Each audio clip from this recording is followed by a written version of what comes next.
Assalamualaikum warahmatullahi wabarakatuh. Alhamdulillah kita berjumpa kembali. Pada kesempatan ini saya akan membahas sekilas tentang hermeneutika Al-Quran. Dalam khazanah kehidupan manusia, ada dua aspek penting yang tidak dapat dipisahkan, yaitu aktivitas memahami dan menafsirkan. Kedua aktivitas ini tidak hanya menjadi ciri khas eksistensial manusia, tetapi juga menjadi garis pembeda antara manusia dan entitas kehidupan lainnya. Seiring perkembangan sejarah intelektual, berbagai pemikir dari beragam disiplin ilmu mulai berupaya merumuskan hakikat, kondisi, serta mekanisme pemahaman yang dinilai sahih, akurat, dan layak. Beragam teori, pendekatan, metodologi, dan cabang keilmuan pun kemudian lahir untuk mengkaji secara khusus dalam ranah ini.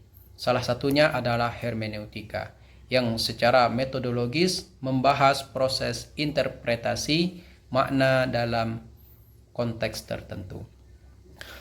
Dalam beberapa tahun terakhir, kajian mengenai hermeneutika serta penerapannya sebagai pendekatan dalam berbagai disiplin ilmu menunjukkan perkembangan yang cukup signifikan. Hermeneutika tidak hanya terbatas pada ranah filsafat dan teologi, melainkan telah berkembang oleh penggunaannya oleh para akademisi di bidang ilmu sastra, sosiologi, sejarah, antropologi, dan ilmu humaniora lainnya. Fenomena ini menunjukkan bahwa hermeneutika menjadi salah satu pendekatan yang relevan dalam membaca, menafsirkan, dan memahami realitas sosial maupun teks secara mendalam. Mengingat perhatian terhadap pendekatan ini juga sejalan dengan perubahan paradigma berpikir di kalangan ilmuwan dan akademisi yang semakin terbuka terhadap pendekatan yang interpretatif dan reflektif dalam memahami suatu fenomena. Meskipun hermeneutika bisa digunakan sebagai alat untuk menafsirkan berbagai disiplin ilmu, namun jika kita telusuri dari sejarah perkembangan dan penggunaannya, dapat dikatakan bahwa kontribusi paling awal dan paling signifikan dari hermeneutika terletak pada bidang ilmu sejarah dan kritik teks, khususnya dalam penafsiran kitab-kitab suci. Pada tahap awal, hermeneutika berkembang sebagai metode untuk memahami teks-teks religius secara mendalam, sebelum kemudian mengalami perluasan makna dan fungsi ke berbagai ranah keilmuan. Posisi historis ini menunjukkan bahwa akar epistemologis hermeneutika sangat terkait dengan usaha manusia dalam memahami warisan teks masa lalu secara kontekstual dan kritis. Roger Trick mengatakan, paradigma hermeneutika adalah upaya memahami dan menafsirkan teks-teks tradisional, di mana problem utamanya terletak pada bagaimana seseorang dapat memahami makna dari teks yang ditulis pada konteks dan zaman yang sangat berbeda dengan situasi masa kini. Sebagai sebuah pendekatan metodologis yang relatif baru dalam kajian keagamaan, hermeneutika juga mulai diterapkan dalam studi Al-Quran. Muncul berbagai literatur tafsir kontemporer yang mengintegrasikan hermeneutika sebagai salah satu pendekatan pemahaman terhadap Al-Quran. Hal ini menunjukkan bahwa pendekatan ini memiliki daya tarik yang cukup besar dalam dunia keilmuan Islam.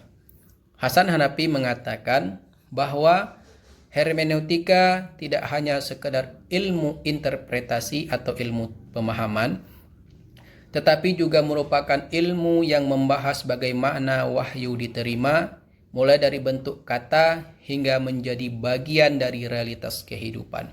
Dengan kata lain, hermeneutika mencakup seluruh proses transformasi wahyu dari dimensi ilahiyah menuju ranah praksis manusia. Penerapan hermeneutika dalam penafsiran Al-Quran dapat dikatakan dimulai oleh sejumlah tokoh pembaharu Muslim.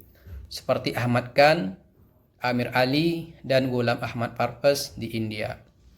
Mereka berupaya melakukan demitologisasi terhadap konsep-konsep dalam Al-Quran yang dianggap memiliki dimensi mitologis, seperti mukjizat dan fenomena gaib. Di sisi lain, Muhammad Abduh menerapkan pendekatan hermeneutika yang berfokus pada analisis sosial kemasyarakatan. Meskipun demikian, metodologi yang dikembangkan oleh para tokoh-tokoh tersebut cenderung kurang sistematis dan tidak sepenuhnya jelas dalam implementasinya.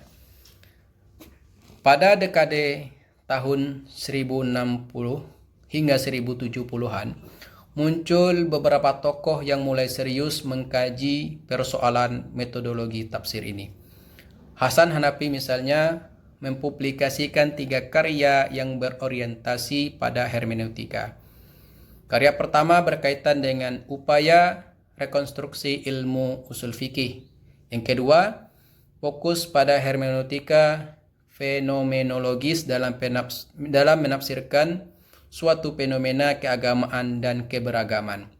Dan yang ketiga, karya Hasan Hanafi berhubungan dengan kajian kritis terhadap hermeneutika eksistensial dalam konteks penafsiran perjanjian baru.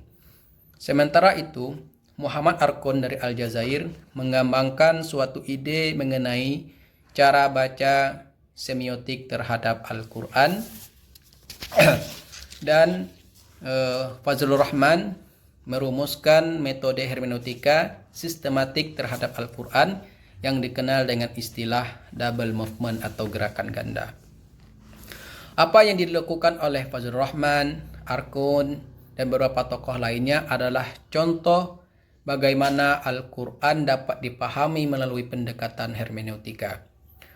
Seperti yang dijelaskan sebelumnya, hermeneutika pada dasarnya adalah sebuah metode penafsiran yang mulai dengan analisis bahasa, kemudian berlanjut kepada analisis konteks untuk menarik makna yang diperoleh ke dalam ruang dan waktu ketika pemahaman dan penafsiran tersebut dilakukan. Ketika pendekatan ini diterapkan dalam kajian teks Al-Quran, persoalan utama yang dihadapi adalah bagaimana teks Al-Quran hadir di tengah masyarakat, dipahami, ditafsirkan, diterjemahkan, dan didialogkan dengan dinamika realitas historis yang ada.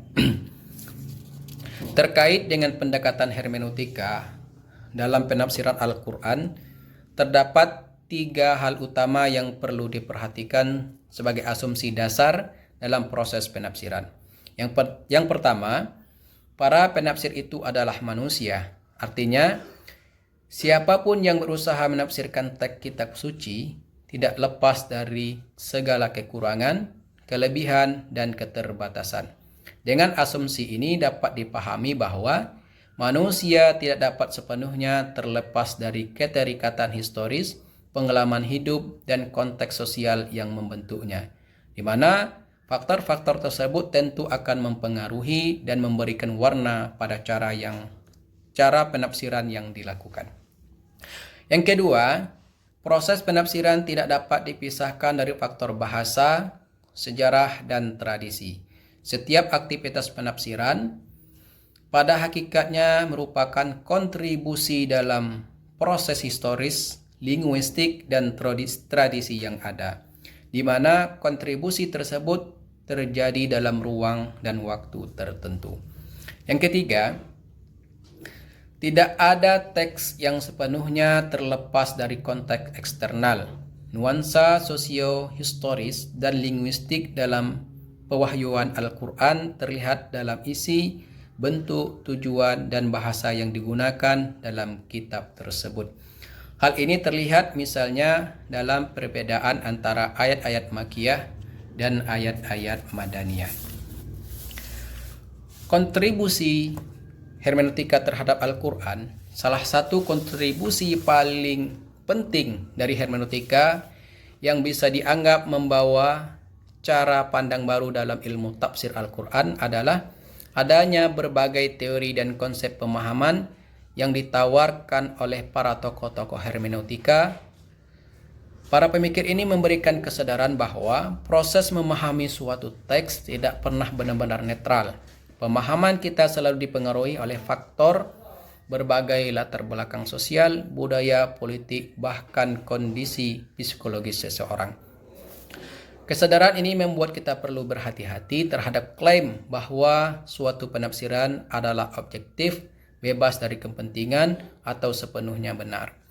Faktanya, di balik setiap penafsiran selalu ada kepentingan tertentu. Bisa jadi seseorang menafsirkan teks dengan tujuan untuk mendominasi wacana, mempertahankan keadaan yang sudah ada, atau sekadar ingin meyakinkan bahwa yang ia yakini adalah benar. Namun hal ini tidak perlu dianggap sebagai masalah selama proses pertukaran ide dan tafsir itu terjadi secara terbuka, adil, tanpa ada pihak yang menggunakan kekuasaan politik, sosial, atau budaya untuk memaksakan tafsir mereka dan menyingkirkan pandangan yang lain.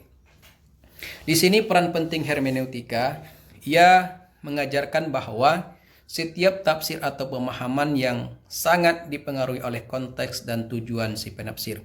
Maka tidak bijak jika seseorang langsung menolak tafsir lain atau menganggapnya salah satu karena suatu perbedaan. Sebab baik pandangan kita maupun pandangan orang lain sama-sama dipengaruhi oleh latar belakang dan kondisi sosial masing-masing. Jadi, dapat disimpulkan bahwa hermeneutika ini berupaya menjembatani dalam rangka memahami suatu teks, terutama teks Al-Quran, agar bisa mengambil suatu makna atau suatu pemahaman agar teks Al-Quran tersebut relevan dengan kehidupan manusia. Jadi cukup sekian dulu yang dapat saya paparkan. Mungkin banyak kekurangan dan ketidaksempurnaan. Saya akhiri. Assalamualaikum warahmatullahi wabarakatuh.